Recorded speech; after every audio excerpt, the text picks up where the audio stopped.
Selamat pagi pemirsa. Upaya memberantas korupsi di negeri ini seperti tidak ada ujungnya. Setiap rezim pemerintahan mencetuskan tekad untuk memberantas korupsi, alih-alih perilaku korup semakin terkikis, koruptor justru masih merajalela. Yang terbaru, vonis majelis hakim yang diketuai Sofia Marlianti Tambunan terhadap 3 pelaku korupsi alat pelindung diri COVID-19. Ex-Kepala Pusat Krisis Kesehatan Kementerian Kesehatan Budi Silvana dijatuhi hukuman 3 tahun penjara dan denda 100 juta rupiah subsidiar 2 bulan kurungan. Vonis itu lebih ringan daripada tuntutan jaksa, 4 tahun penjara, denda 200 juta rupiah, subsidiar 3 bulan kurungan.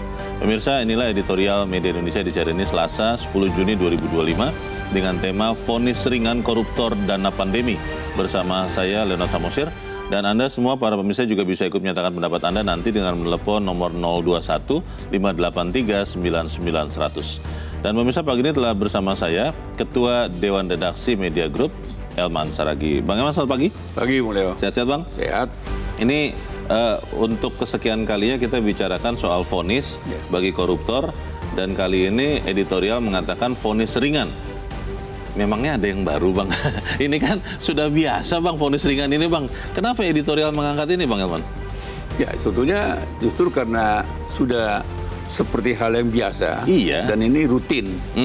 Sehingga memang ketika ada kasus-kasus tipikor ya, kasus-kasus korupsi diadili, dari awal masyarakat juga sudah membayangkan vonisnya pasti ringan. Iya. Jangan-jangan bebas juga nih orang ini. Itu dia. Ya kan? Nah, itu.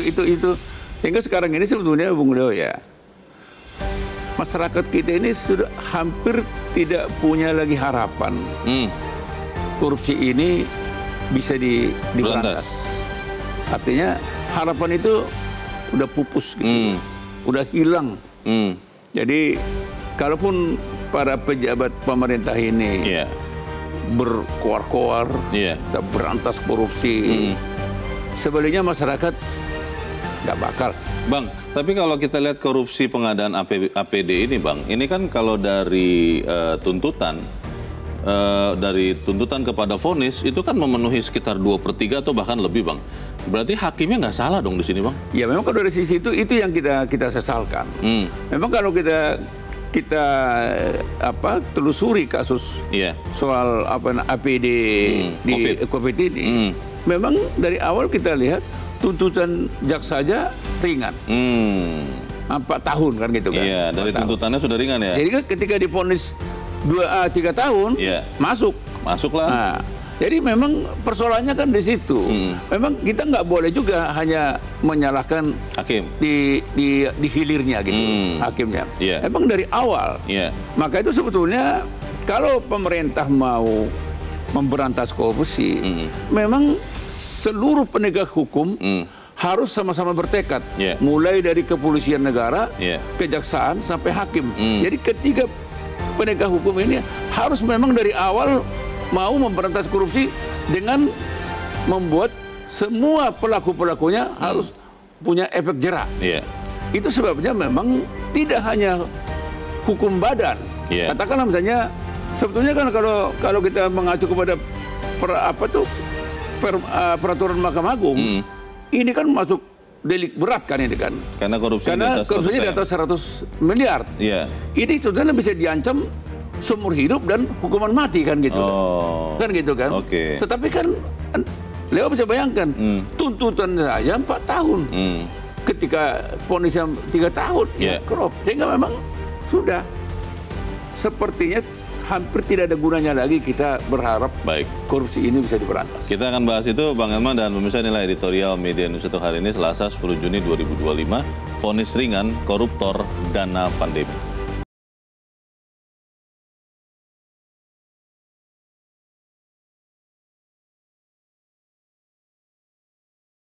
Vonis ringan koruptor dana pandemi.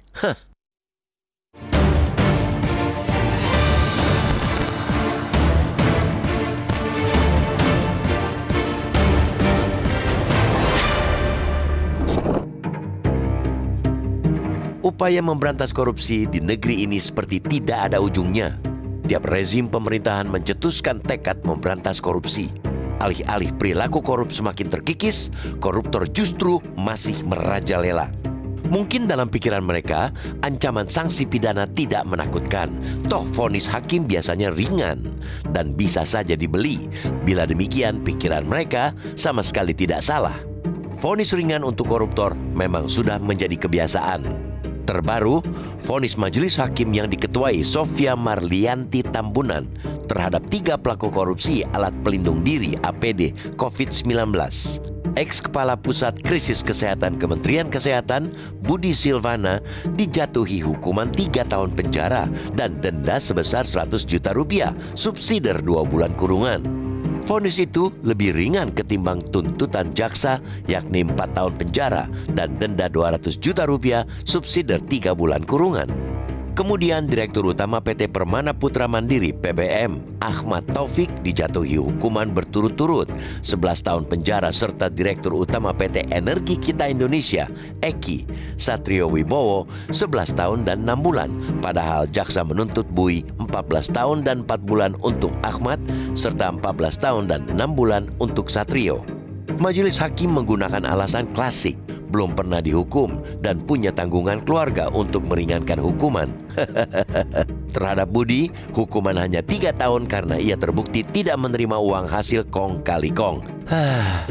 Hakim menutup mata pada perbuatan para pelaku yang merugikan rakyat yang jumlahnya jauh lebih banyak ketimbang tanggungan keluarga pelaku.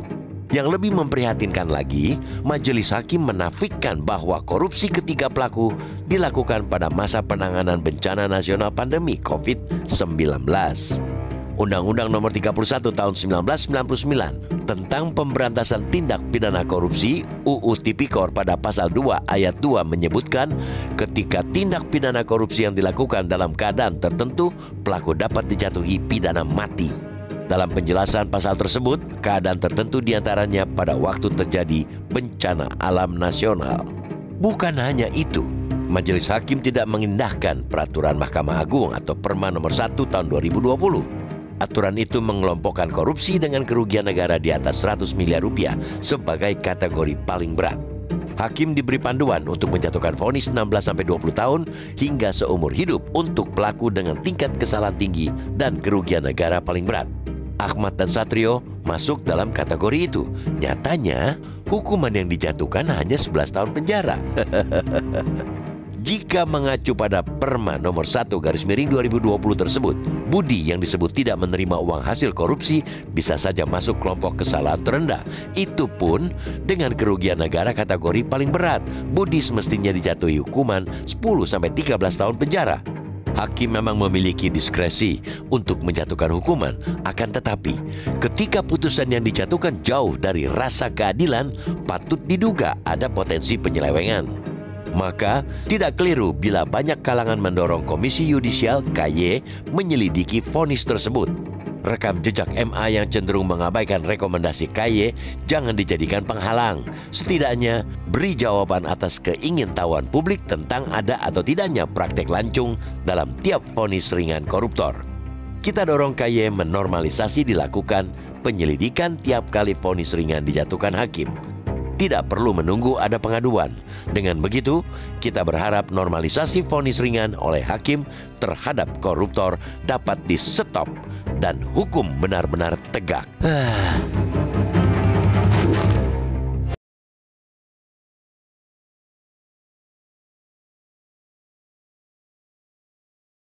Di bagian berikut Anda bisa ikut menyatakan pendapat Anda, pemirsa. Untuk saat ini tetaplah bersama kami.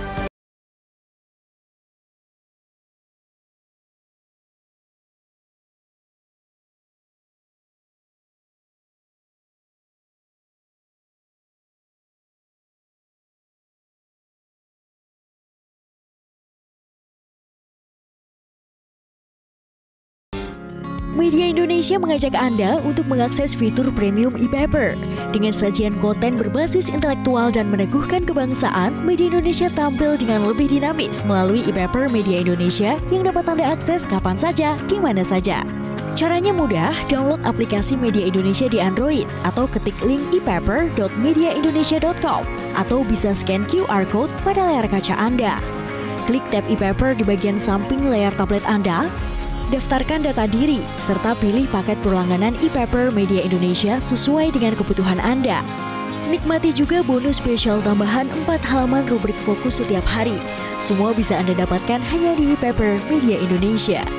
Untuk informasi lebih lanjut, hubungi customer service di nomor 0811 1201 2018 atau kunjungi media sosial @mediaindonesia.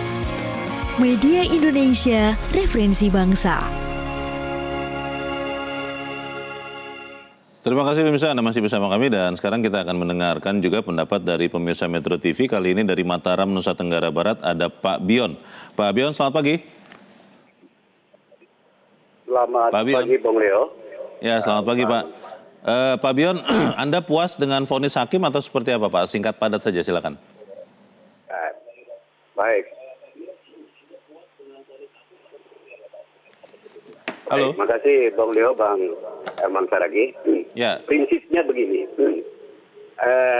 pidana korupsi tidak menjadi bagian menjadi pidana extraordinary crime, tapi lebih menjadi pidana yang sangat ringan seperti pelanggaran lalu lintas, lalu penggerbekan, yang ancaman pidananya itu bisa percobaan, bisa 2-3 bulan. Nah, yang menjadi masalah adalah ketika kita berbicara pada tataran korupsi, ini kan musuh rakyat. Tentu ada secara hukum tata negara, serius political will. Jadi institusi yudikatif, legislatif dan eksekutif ini harus duduk bersama dalam rangka memberantas korupsi sampai pada akar-akarnya. Itu satu. Lalu yang kedua, tadi saya setuju dengan Bang Herman Saragi bahwa KUHP sudah mengatur tentang ancaman pidana korupsi, baik itu bencana alam atau bencana kemanusiaan. Di sini tidak ada kompromi dalam KUHP. Ancamannya adalah hukuman mati maupun seumur hidup. Nah, lalu kenapa jaksa sekarang menuntut begitu ringan? Saya curiga, patut diduga. Baik. Terima kasih Pak Bion di Mataram, Nusa Tenggara Barat untuk pendapat Anda. Selamat pagi, Pak. Pak Bion menekankan Bang Herman terkait dengan sudah ada hukumannya, kenapa tidak dijatuhkan yang kepada koruptor korupsi bencana ini? Bagaimana, Bang? Ya memang kan sebetulnya kan ketentuannya kan sudah ada. Iya. Kan sebetulnya para hakim kan tinggal melaksanakan aja kan. Tapi seperti yang saya katakan tadi, mestinya ketiga pendekat hukum ini harus sama-sama. Jadi katakanlah misalnya kalau kasus itu dari kepolisian, kejaksaan dan hakim kan. Kalau mereka ketika penegak hukum ini memang niatnya untuk memberantas korupsi, itu gampang. Nah, tetapi sebetulnya di ujungnya bisa juga, andai kata misalnya di katakanlah seperti kasus COVID ini kan, tuntutannya ringan kan, hakim bisa juga melakukan terobosan hukum. Bagaimana, Bang? Ya, artinya dia bisa katakan tuntutannya 4 tahun, dia bisa juga mengatakan udah seumur hidup. Oh, diperberat? Bisa. Artinya kan hakim kan bisa melakukan terobosan baru kan. Bisa juga melihat ini dari sisi lain kan. Karena ini kejahatan kemanusiaan ini. Yang dilakukan oleh para koruptor ini adalah kejahatan kemanusiaan. Memang bukan bencana, tapi kejahatan kemanusiaan. Andai kata uang ini tidak dikorupsi, ini kan mengenai alat pelindung diri. Mungkin kalau tidak dikorupsi, banyak lagi para tenaga-tenaga kesehatan ini yang bisa diselamatkan. Oh, bisa kan sampai situ ya? Bisa, ya kan makanya ini kan kejahatan kemanusiaan. Akibat mereka tenaga kesehatan banyak yang meninggal. Sehingga hakim bisa memperberat. Karena mereka lakukan adalah kejahatan kemanusiaan. Oleh karena itu, orang ini, koruptor ini harus dihukum seumur hidup. Bahkan hukuman mati pun bisa loh. Bang, tapi ini kan sudah diputus, Bang. Dan selalu katanya hakim itu kan putusannya tidak bisa diganggu-gugat. Kedepannya seperti apa, Bang, untuk memperbaiki supaya kita tidak lagi tercederai rasa keadilan kita ini, Bang? Ya memang ini kan masih ada kesempatan kan banding kan. Jaksanya. Kalau jaksanya banding, ataupun nanti ketika banding juga hukumannya sama, bisa juga kasasi Mahkamah Agung kan. Itu masih ada dua tahap lagi kan. Tetapi sebetulnya kan karena kasus-kasus seperti ini berulang, maka sebetulnya kan mestinya Komisi Yudisial ini kan bisa melakukan katakanlah penyelidikan kan kepada hakim. Hakim ini. Bahkan mungkin kita harapkan seluruh vonis-vonis yang ringan wajib dilakukan pemeriksaan. Supaya jelas. Dan memang mestinya Mahkamah Agung harus membuka diri terhadap telaah keputusan daripada Komisi Yudisial. Bang, tapi kalau yang kita sampaikan ini tidak digubris juga, Bang, apa yang akan terjadi dengan wajah hukum terkhususnya adalah korupsi di Indonesia, Bang? Berarti hanya omong kosong saja ya, katakan tidak pada korupsi itu, Bang? Ya, kan sebetulnya gini deh, ujungnya kalau korupsi ini nggak bisa diberantas, seberapa besar juga APBN kita bocor. Dan akibatnya cepat atau lambat, satu ketika negara ini bisa gagal. Supaya itu tidak terjadi, kita harus jeda dahulu, Bang Eman, dan pemirsa tetaplah bersama kami, Editorial Media Indonesia. Segera kembali.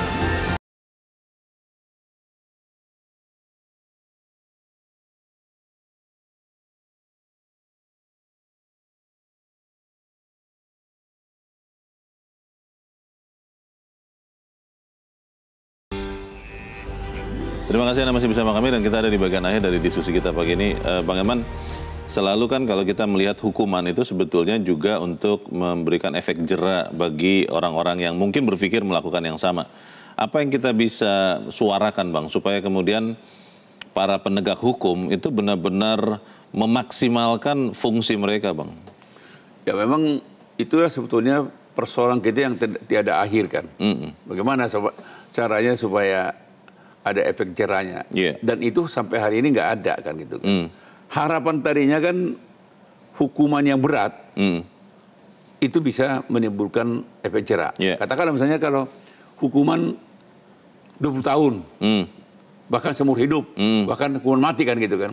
Itu kan kalau itu merata, kalau itu dibuat SOP, katakanlah misalnya ada semacam SOP di Mahkamah Agung, pokoknya kalau kasus-kasus tipikor, pokoknya harus di atas 15 tahun. Ya gitu. Minimal 15 tahun. Bahkan kalau bisa hukuman mati pun tidak apa-apa. Kan gitu kan. Nah, kedua, sebetulnya yang tidak kalah pentingnya, memang semua para koruptor ini harus dimiskinkan. Ya kan? Tapi undang-undangnya belum ada, Bang. Itu yang selalu didesak oleh masyarakat. Segeralah untuk undang-undang perampasan aset itu dijadikan terbitkan kan gitu kan. Dan ini kan sampai hari ini kan maju mundur kan. Kita kan nggak tahu di mana masalahnya. Nyangkutnya di mana? Kan dulu kan waktu Presiden Jokowi sudah memberikan surat presiden. Tapi entah kemana itu surat presiden, kita kan nggak tahu. Masyarakat pun bertanya, di mana itu sekarang surat Presiden Jokowi itu kan gitu kan. Apa kabarnya? Apa kabarnya kan gitu kan. Nah sekarang katanya mau dihidupkan. Kapan kan gitu kan. Sepanjang tidak ada tekad penegak hukum ini, pertama menghukum maksimal, hukum berat ya. Kedua, memiskinkan para koruptor ini, sampai kapanpun Republik ini akan tetap menjadi lahan subur para koruptor. Kalau itu tidak ada. Presiden Prabowo kan selalu mengatakan, Bang, di sekian kesempatan akan memberantas korupsi. Dan kalau saya sih percaya betul, Bang, itu akan efektif. Iya apa iya? Ya, sebetulnya kan itu yang kita bertanya-tanya. Sebetulnya kan apa yang sudah dicanangkan oleh Presiden Prabowo itu, ini sudah benar.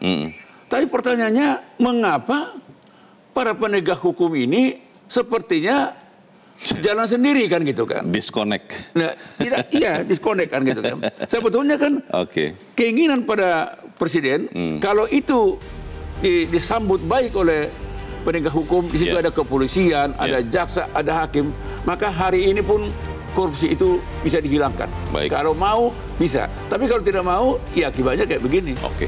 Kita tunggu bagaimana kemudian pencanangan Presiden itu dilaksanakan oleh aparat penegak hukum. Bang Elman Saragih, terima kasih sudah hadir di tempat ini. Selamat pagi, Bang.